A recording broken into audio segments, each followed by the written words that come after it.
we're famous here on the show for our honesty, aren't we? Well, not so much honesty, more kind of sad, shameless exhibitionism. But what false acts can we all own up to, my lovely new audience? So, would you like to stand up now, please? There you go, everyone standing. Yes, it's that game. Stay standing, my lovely new friends, if you've ever told a lie.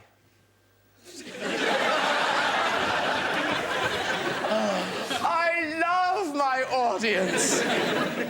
We may never get to the guests at this rate. This is very good. All right. Stay standing if you've ever pretended to be someone else. Ooh, very good. Up here. Oh, no. I don't normally get this far. I may have a nosebleed. Here we go. Who told you? But anyway, there you go. What's your name, sir? It's John. Graham. John. And who did you pretend to be? I pretended to be Gary Barlow.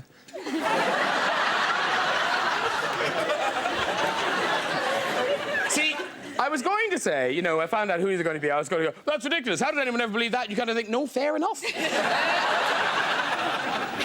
When did you pretend to be Gary Barlow? I was chatting up my current girlfriend, and it seemed to impress her, you know, so it works. What can I say? Is your current girlfriend here?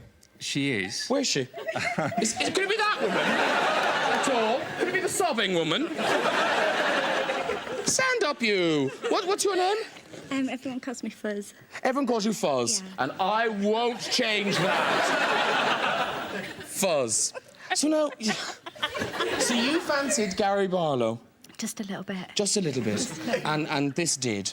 Yeah. Yeah, that was all right. It did. And when did he break the news to you that, in fact, he was not the talented Mancunian? The night after. The night after?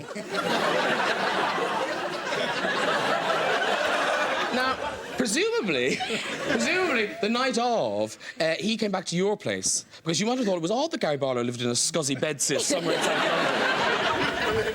And when did you realise that, oh, no, I've done a terrible thing, I thought this was just a one-night stand, but in fact, I rather love the Fuzz? Well, that had nothing to do with it. It wasn't a one-night stand. It was never going to be. No. No, don't go, aw. What was the cretin thinking? I know, I'll be Gary Barlow from now on. I've changed my life. Oh, what's your real name again?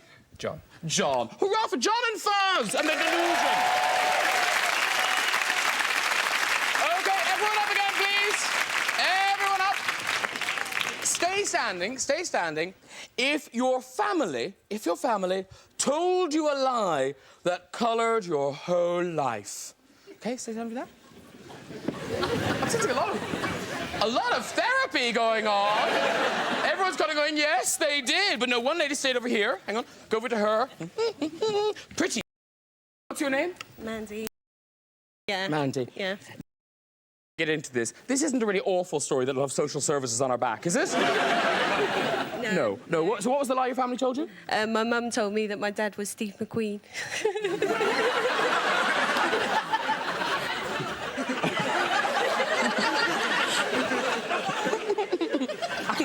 And when did this deception become apparent to you? When I was about 15 or something.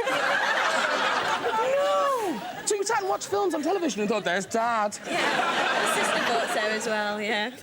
And you told people at school? Yeah, that's what sort of brought it along. My sister used to bring one of these kids up and say, like, oh, who's our dad? And I used to tell him. Steve McQueen. Steve McQueen, yeah. That's bizarre. Is this your sister? No. No. That's my mother, my father. It's a celebrity. I don't know who it is. That's your brother, Gary Barlow. Yeah. And did your mother ever explain why she said that? Well, she sort of like said she was seeing Steve McQueen, but then he got a bit possessive, so she left him and married my dad. She passed on that message from the home. Yeah. That's lovely. Well done to Mandy and her dad, Steve McQueen. Poor thing. All right, everyone up. Stay standing if you've ever lied to get sex or anyone has lied to you for sex.